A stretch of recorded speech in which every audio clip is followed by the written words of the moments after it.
Un petit point sur l'actualité économique mondiale. S'est donc réuni. La séance inaugurale a été tenue au mois de février à Paris, sous l'autorité d'abord du président français et sous l'autorité de Christine Lagarde. Alors, il y a le discours d'un côté, et les grandes prétentions du président de la République française, et qui sont louables d'une certaine manière, qui est de refaire un ordre économique international, d'abord un ordre monétaire, et puis ensuite un ordre financier, et enfin veiller à la question à la question de l'alimentation et ce terrible problème à l'heure actuelle des prix des matières premières et bon, l'affaire du pétrole ne fera qu'aggraver, ne fera qu'aggraver. Alors, il y a le discours d'un côté, le discours qui s'est tenu aussi à Davos, les grandes considérations générales d'une sorte d'intérêt mondial, et puis il y a la réalité. Et la réalité du G20 qui n'a pas été dite, qui n'a simplement été que suggérée, c'est qu'en réalité, rien n'a été réglé. Lorsqu'il a été question de définir des critères économiques qui permettent une certaine gouvernance mondiale, eh bien, chacun y est allé de ses intérêts et par conséquent, en particulier, les Chinois ont demandé à ce que les taux de change, à ce que les réserves de change ne soient pas dans ces critères. Et par conséquent, la gouvernance, elle est impossible puisque ça fait partie précisément des déséquilibres mondiaux. Donc on a défini quelques critères sur les déficits, sur les dettes et sur l'épargne, tant publique que privée. Mais en dehors de cela, rien. Et qu'est-ce qui est apparu au cours de ce G20? Eh bien, c'est que les Chinois sont les maîtres.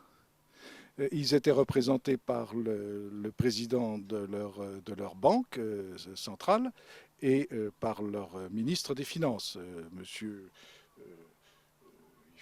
il faut dire les noms, Zhu Xiaochuan et Xi Xuren. Mais ces deux hommes ont montré à quel point ils étaient les maîtres et à quel point ils prétendaient être les maîtres de l'économie mondiale. C'est un véritable impérialisme et un impérialisme qui joue de ce dont ont joué tous les impérialismes dans le passé, c'est-à-dire essentiellement la monnaie et puis les réserves et un véritable mercantilisme. Et par conséquent, tenter de submerger le monde par sa propre production. Et si on ne peut pas submerger le monde par sa propre production, se garantir les productions du monde par ses propres achats et par sa propre extension. Et cela est apparu clairement. Donc, la réalité du monde, c'est à l'heure actuelle la divergence des intérêts économiques. Et vouloir faire de la convergence avec de la divergence, eh bien, c'est tout simplement impossible. Et nous ferions mieux, nous, même dans l'intérêt du monde, de garantir nos propres intérêts. Et c'est cela qui n'est pas fait. Les Américains poursuivent leur intérêt. Eux, ce qu'ils veulent, ils l'ont montré, Bernanke a défendu la thèse américaine, et la thèse américaine, c'est que la Fed a le droit de racheter les bons du Trésor et d'émettre par conséquent du dollar autant qu'il sera nécessaire pour soutenir l'activité économique américaine. Les États-Unis protègent les États-Unis et poursuivent leur politique, qui est d'ailleurs extrêmement risquée, parce que cela peut aller jusqu'au krach obligataire. Et là, ce serait une catastrophe. Mais ils ne tiennent pas compte du fait que le monde entier vit sur le dollar. Ils ne considèrent le dollar que comme une arme économique états-unienne. Et l'Europe? Eh bien, l'Europe, elle a fait semblant d'exister. Parce qu'en réalité, concrètement, elle n'existe pas, elle ne tient que par un accord franco-allemand à l'heure actuelle. Elle ne tient que par un accord franco-allemand et par l'unique souci que l'Allemagne peut avoir de maintenir la zone euro. Le jour où l'Allemagne ne voudra plus de la zone euro, le jour où elle considérera que l'euro qui l'a servi jusqu'à présent ne la servira plus, eh bien, il en sera fini de cet accord franco-allemand. Et c'est là le grand danger de la politique française, c'est qu'elle n'a pas de politique de rechange. Un petit signe extrêmement important. M. Axel Weber devait prendre la succession à l'automne prochain de Jean-Claude Trichet. Jean-Claude Trichet a mené à la tête de la BCE une politique de rigueur allemande, monétaire allemande.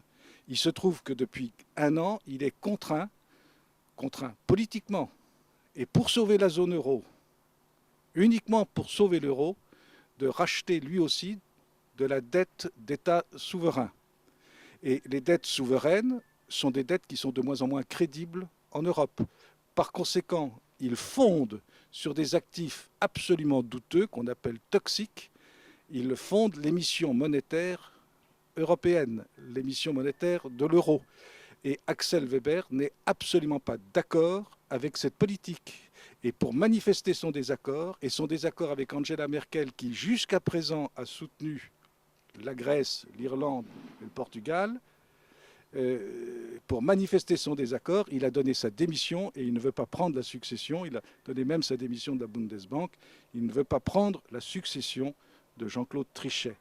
Il a déjà annoncé qu'il ne croyait plus dans l'euro et en cela, il rejoint une immense partie de l'opinion allemande. Il faut bien comprendre cela parce que les Français ne le voient pas et ne le comprennent pas. Et donc on va vers un clash qui va être considérable, probablement à l'automne prochain et en tous les cas d'ici 2012. Pourquoi l'Allemagne a-t-elle soutenu la Grèce, l'Irlande et bientôt le Portugal peut-être? Mais parce que tout simplement les banques grecques, les banques irlandaises surtout, ont des dettes à l'égard des banques allemandes. En réalité, et concrètement, tout cela est intriqué. Les Allemands ont des créances sur la Grèce et sur l'Irlande. Et donc, en soutenant les États irlandais et l'État grec, tout simplement, on soutient les banques de ces pays, et particulièrement dernièrement 2 banques irlandaises, dont la BCE a racheté les actifs qui sont en fait de mauvais actifs. C'est extrêmement grave. C'est extrêmement grave. En réalité, l'Allemagne n'a soutenu que parce qu'elle veut garantir ses propres créances. Il en est de même de l'Angleterre. Le jour où l'Allemagne n'aura plus cet intérêt, le jour où elle comprendra que l'euro l'arrive à des pays qui seront endettés et endettés de telle façon que cela deviendra irrecouvrable, l'Allemagne cessera son soutien. Et le fonds de soutien européen ne fonctionnera plus. Voilà. Eh bien, ce qu'il y a de grave, c'est que la France fait semblant de croire que tout cela va marcher, et il est probable qu'elle arrivera elle-même sur un mur de la dette en 2012, peut-être même dès la fin 2011, et le danger sera là. Qu'en sera-t-il déjà en avril de la prochaine réunion du G20 à Washington, et qu'en sera-t-il à Cannes lors de la dernière réunion au mois de novembre, dernier sommet des chefs d'État? Tout se jouera à ce moment-là.